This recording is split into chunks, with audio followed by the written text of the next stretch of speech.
Well, you made it through session 1 and 2. It's time for session 3, the final session. We call this effective mentoring. And as you see on the screen, you see a deer with a balloon tied to its hoof, and it says, "Get well soon." Well, the deer's dead. It was obviously hit by a vehicle. Somebody did a little joke and put this on here. But you know something? This really says to me, too little, too late. Too little, too late. What we need to do is recognize that there can be so many lives that end up in tragedy because nobody stepped in. Or if they stepped in, they stepped in right at the very end, maybe a deathbed kind of situation. Too late. We need to stop messing with people. We need to start blessing them. We need to start stepping into their lives and speaking truth into them. So let's get into the concept of effective mentoring.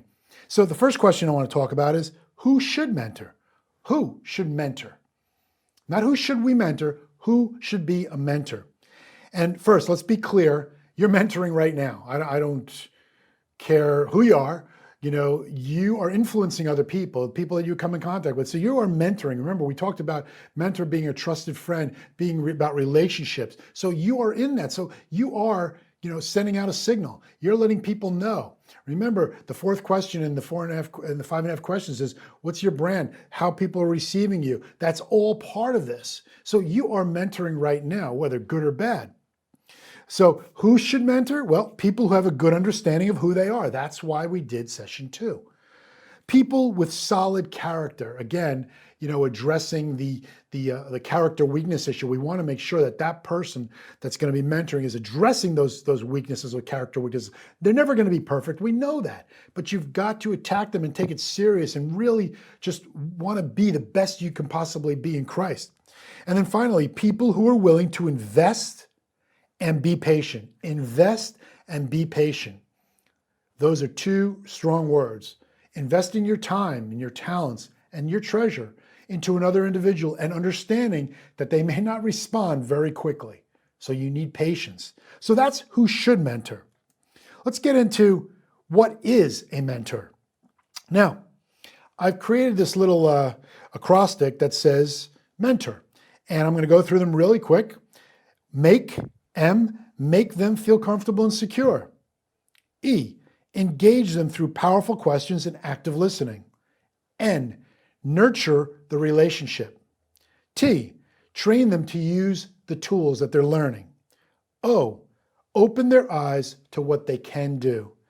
And R, recognize the warning signs. So the acrostic mentor speaking to what it means to be an effective mentor. And again, at the end of the day, it's a trusted friend. That's what we're really gunning for. Somebody that they can trust, and you know that you are somebody they should trust. Not somebody who's trying to pull the wool over their eyes, but somebody who really does care. So now that we know who should mentor, let's look at who should you mentor. So it always starts with your own family. Again, whether you're a young man and you have brothers and sisters, or you have cousins, or you're a parent and you have children, you want to start with your own family. Now, it's important that you only mentor the same gender. So if you're a man, you're mentoring a man, unless you have daughters, and then you can mentor your daughters, but you should not be mentoring anybody else's daughter. That's Joe's words. You could say, I don't agree with you, and that's fine, but understand that a lot of temptation can come in, and we've seen a lot of men fall because they did not adhere to this truth, in my opinion. So make sure you understand that there are challenges if you're going to step out of this. Now, you should also only mentor a person outside of your family that's 18 or so, unless the parent is aware of the situation. Now, if there's no parent and you're operating through an organization or a church or something, that's fine, as long as there's somebody else that you're accountable to. Accountability is key. We need to be accountable for everything that we do. And this is a way that we can be safe and protected. So this is who you should mentor. Now, ideally, when you mentor someone, you kind of want to do it where they have the same interests as you. Now, if you do that, then it becomes like a friend, somebody you're going through life with. Remember, those passions in life. if we could tie in with somebody like that, boy, it's going to be great. So for example, if you love baseball and you get a kid that loves baseball as well, you have something that you can click on right away, something that you connect with by taking them to a game or talking about baseball. So that is a really great thing when you can identify that you have the same interests as your mentee. Important for you to know that you do not have to have all the answers. You don't have to have all the answers to their questions. As a matter of fact, I pray that you know that you don't have all the answers to their questions and that you're going to learn just like they're going to learn. So when somebody asks you the question and you don't know the answer, I don't know. I don't know. Or, you know what, I'll try and find out. Or even better, why don't we find out together? Always better to be doing things together because now you're showing them how to problem solve, how to find an answer. So another thing is, it's a good idea for them to have more than one mentor. Now, you may come in and your strong point might be that you're connecting to them on a sports level. Well, somebody else might be coming in and connect them on a business level where they can educate with them and let them know about things that they need to know going forward. Nothing wrong with two mentors. As a matter of fact, I encourage it because it gives two sides of the fence. And again, as long as both mentors are adhering to the same standards, I think we're good to go. So let's jump right in then to the acrostic and let's look at M. M is make them feel comfortable and secure. First and foremost, you want to provide a safe and secure place to meet. So whatever it is, again, you want approval from the parents or whoever is giving them over to you to mentor. You want to have a place that's safe and secure, that they don't have to worry about, and that whoever is trusting you they can feel confident and comfortable as well. Number two, establish a consistent meeting schedule. You got to understand, a lot of kids that have gone wayward, they have been blown off by so many adults. And when I say I'll be there next week, they don't show up. You want to get rid of that. You want to make sure that these kids understand that on Wednesday at 8 a.m., I'm meeting with Joe. I want to know that he's going to be there, trusted friend, okay? And if in fact you stop doing that and you stop the consistency and you keep canceling, it is going to play worse than if you never came into their life. So I want you to realize the consistency factor is so important. Make sure you adhere to that. And then the first contact. When you come into contact the first time, it might be awkward. Even if you have, baseball as a connecting zone, he might be shy. He might be somebody who's been hurt in the past, and there's no trust right now. Build trust. Remember, we said, if you're not willing to invest and be patient, don't do this. This is the patience part. You're investing the time in. The patience part is waiting, and he'll come out. Most likely he will come out. So be careful about that. And what do you do when they're not receptive? Well, when they're not receptive, you keep persisting and persevering. Now, there may come a point where there's obviously nothing there, there's no gel, and then maybe you need to be able to say, maybe somebody else can do a better job. But remember, they have been abandoned, most likely several times. And you want to make sure you're not going to abandon them as well. It's got to be something that's a joint effort that we realize, maybe this isn't going to work. But let them say that to you. But not right away, because they're going to say that to you probably without even thinking about it. Let them get to know you, get to know them. And then see if it doesn't work, it doesn't work. Number two is E. That's engage them through powerful questions and active listening.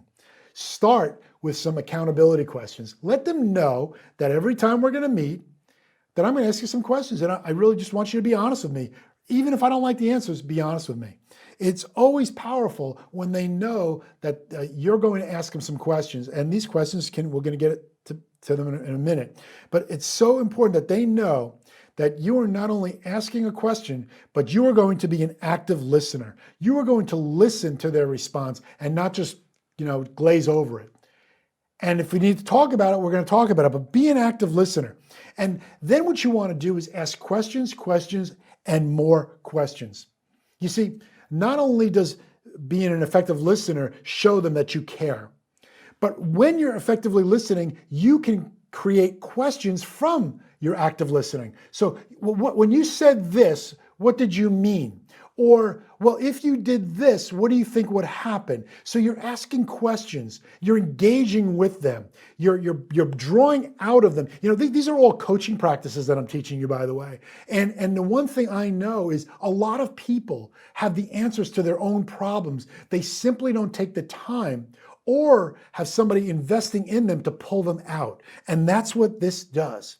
So when you engage them, you are listening effectively and you are asking questions. So I mentioned about accountability questions. Open with them. These questions can be awkward at the very least, but the bottom line is they are imperative to your growth with this child. And when you start asking them these questions, they'll expect it, they'll look forward to it, because when they want to report something good to you, they won't be able to wait to talk to you. Stress to them the importance of answering honestly. This is so important, because if they're lying to you, what's the point? Again, trusted friend goes both ways.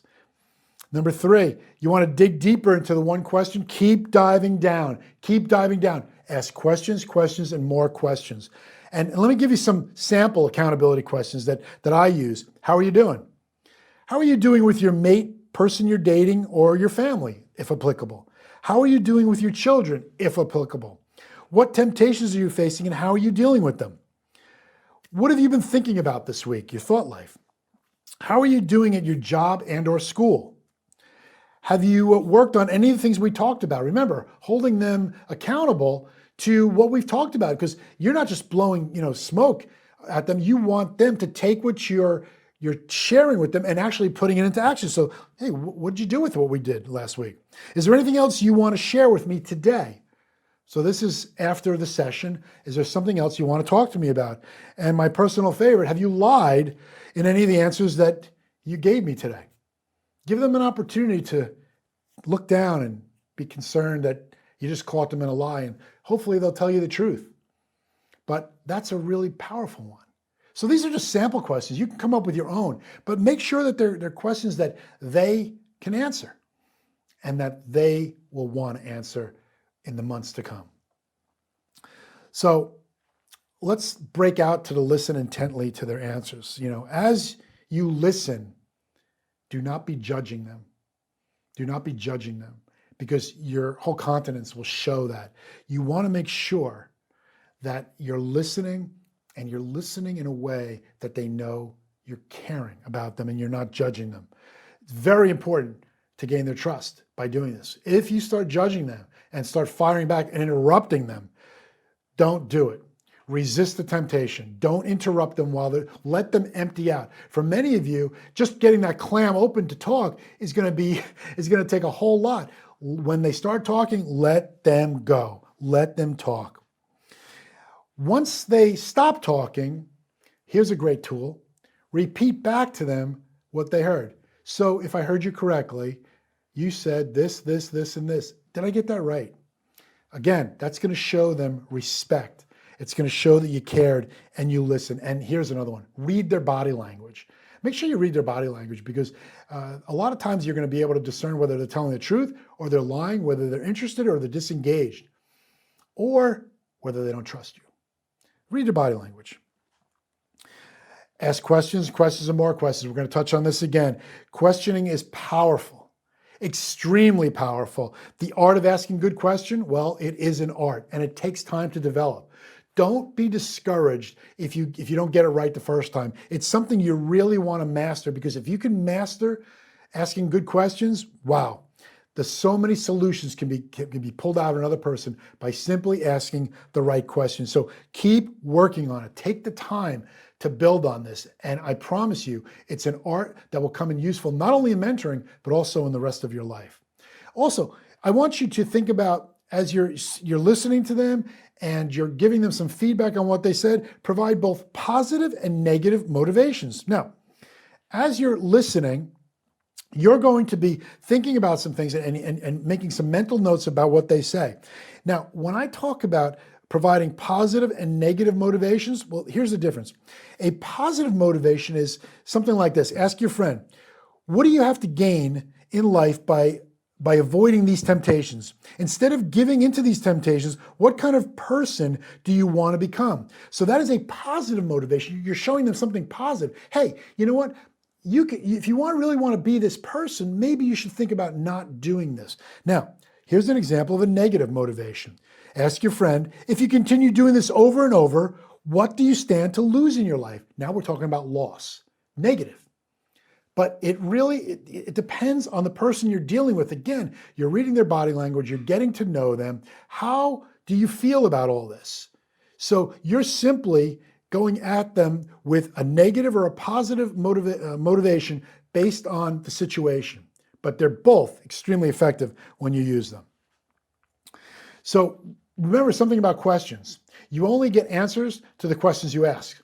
So you want to make sure that not only are you asking the right questions, that you actually are asking questions. Don't just sit there and just be a lump on a log. Be proactive in this relationship. Remember, you're the adult. You're the one that's helping somebody grow. And if you're doing it with an adult, still, you are somebody that has this wisdom imputed upon them.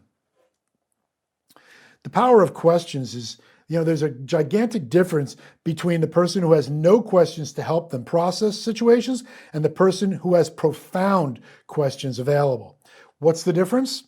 Without profound questions, you receive shallow answers. Without profound questions, you receive shallow answers. Now, think about this. With profound questions, you receive profound answers. That's where you want to be. You want to be there. You want to deal with the profound. You don't want to just deal with shallow stuff, because shallow stuff, you're wasting your time. You're wasting both your time. Do something where you're in this to win this. You want to help this person, and therefore you want to ask strong questions that will give you back a profound answer. Make sense? I hope so. Let's go to the end now. Nurture the relationship. So to nurture is to feed, protect, support, and encourage. When you build an environment that's safe, secure, and consistent, and you show genuine interest in another's life, it builds trust. That trust factor, that trusted friend, very important. We need to make sure that we're nurturing the relationship properly, because if we do that and we gain their trust, they will open up. That clam will slowly open up, and you will see them move. You will see them visually move in their body language. They will change right before your eyes, because you see that they now have moved from a place of distrust to a place of trust. The T is train them to use tools that facilitate growth. Now, you need to encourage your mentee to work on the things you discussed. We touched upon this, but they need to know that you're not just giving them an exercise just to give them an exercise. You're giving them something to put into action, to study, to grow from, and make sure they know how important it is. That you don't want to waste their time, just like you don't want to have your time wasted. So, you want to work on these things. And then what you want to do is let them know that when you're apart, when you're not together, encourage them to read, listen, and watch things that will help them grow in the areas that you're teaching them now. So on the outside, whether they're listening to podcasts, or they're reading the scriptures, or they're reading a book, or they're watching something, let them know that it's great to be able to push back from playing your games into pouring into yourself, because that is going to get them to where they need to be, a place where they might not be able to imagine right now, but you're carving the way. Let them know that you're taking them on this journey. The O is open their eyes to what they can do. This is where I encourage you to use those same 5.5 questions that you went through. Let them go through it. Let them experience it. I had once created something called Know Before You Go, and it was designed to help kids understand who they were before they went to college and before they picked that major. Because especially if you're a dad of kids that went to college, you know that there is a cost to switching majors, because certain courses that they already took and you paid for, your hard-earned money, they're not going to be accepted in the new major. So by knowing before you go, the goal was that you open your eyes to what your strengths were and your passions are, so that you can make an intelligent decision about what your major is, and not just pick something because I want to go to a Florida college so I can be on the beach. Make sense? That's what we're talking about here, is using these 5.5 questions to unlock that in young people, lock that in middle-aged people and older people as well. You're never too old to ask these questions. You're never too old to open somebody's eyes to what they can do. When you've identified their strengths, share with them. Share with them. Tell them what you see. Encourage them. Most kids in particular, have never been encouraged by an adult or certainly somebody that they look up to. So what we need to do is encourage them with what we say. Encourage them with that strength. When you do that, their face lights up. And they may even say, really? I didn't even know that. Yeah, well, I'm telling you, you've got it. And even if they say, no, I don't. Yes, you do. You do. And you need to study that strength more. You need to analyze it more and really make it so that it's yours, the strength that God gave you. Remember, they may be using their gift to do bad things. I was invited down to a meeting with the state of New Jersey, and they were asking myself and another friend to put together a bullying program. And as we're talking about bullying, I said to the guy, I said, you realize a bully is a leader, right? And he said, what? I said, a bully is a leader. And he said, what do you mean? I said, let me explain. A bully is somebody who has the ability to lead because other people are following him, even if it's out of fear. A bully's a leader, but when the problem is he learned the wrong way. He surrounded himself with the bad characters instead of the good characters, and he's using that gift to hurt people. What happens when you get that bully and you teach him, hey, you were built for purpose. You were built with these great strengths. You were built with all this. What happens when he flips? Think about that. You see, that's what we want to do. We want people to understand that, you could be using a gift for a bad thing. Flip it and use it for a God thing. Very, very cool. Encourage them to be a mentor to another. Remember, we're not just doing this for ourselves. We're doing this for somebody else, and hopefully by doing it for someone else, they in turn will do it for another. So if we're sowing into an 18-year-old young man, we're hoping that he's going to sow into his 14-year-old brother or his 13-year-old sister, or he's going to sow in even to his dad. We need to recognize that we want to encourage them not only to grow themselves, but take what they're learning and help somebody else to whatever level they can to that point. That's opening their eyes to what they can do. Finally, the R is recognize the warning signs. Now, I want you to recognize that there are times when people are going to they're going to surprise you and you're going to realize, wow, I'm in over my head. You're not a counselor, okay? You're a friend. You're not a counselor. You're a trusted friend. And when you see warning signs like talks of suicide, warning signs about hurting somebody else. When you hear these signs, you are not a counselor. You need to get them professional help. You need to let whoever is with them to know that this has gone to a different level. And whatever you need to do there, you need to do. And you are not a counselor. I cannot say it enough times. If you want to step into a red zone, that's the red zone. Understand the warning signs. Read the body language. You're listening effectively, actively listening. Make sure you're hearing. And if you hear any of those words, you need to do what you need to do. Contact the people that need to know about the situation, because otherwise it could end in tragedy for not only them, but for you. So get them help immediately. Now, as we wrap this up, you've made a decision. You're investing. You've invested in this course, this workshop. You're investing in their lives. And remember, I said, not only do you need to invest, but you need to be patient. Let me take you through an illustration on patience. This is the Moso bamboo tree, which is native to China. This is a tree that, when planted, has to be submerged completely underground so that you don't see anything. And it requires watering every single day.